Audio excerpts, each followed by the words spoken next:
Chapter 84. About real spiritual greatness. Says Jara, I have indeed, with the help of this my Lord, comprehended it, yet I have once again begun to get dizzy,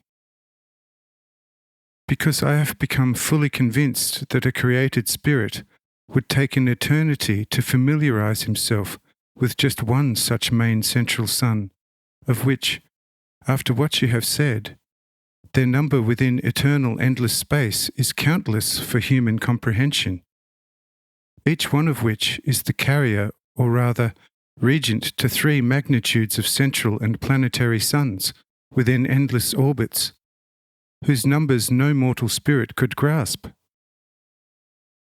If, however, each such immense main central sun would take an eternity for a natural spirit to explore, what time span would he need to explore all the countless others? Oh, it would not be clever of me to want it. I shall do well to stay at home within my love, thinking such a sun is indeed something immensely big, and powerful testimony of the Lord's endless wisdom and eternal might.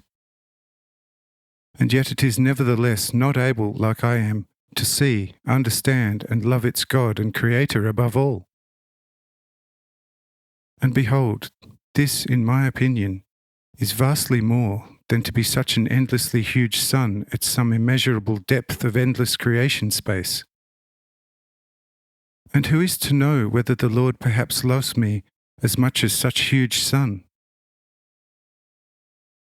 Behold, fairest youth, this our earth could be regarded as hardly a discernible dust particle upon such exceedingly huge sun. Yet the Lord, upon whose feeblest breath the countless main central suns depend, is treading upon its ground. I therefore think that which in endless creation space takes up a hardly measurable part is not necessarily the greatest in the eye of the Lord, but rather what is internally big. What am I as a child, in physical size, compared to our small earth?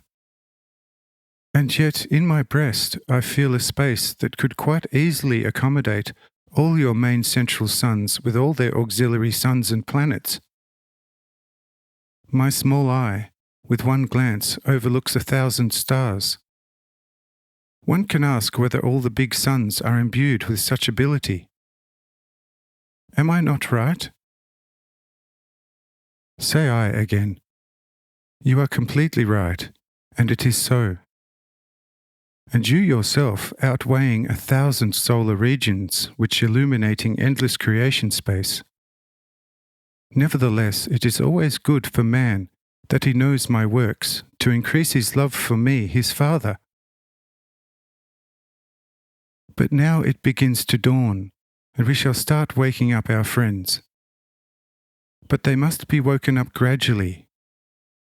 You must not, however, relate any of what was seen until given a hint by myself, and now also by your angel, whom I intend leaving you visibly, however in a different garb, until your maturity. Let the other angels nevertheless become invisible again. Be it so. All except the one angel, whose name was Raphael, disappear, and this one was now dressed in Nazarene style.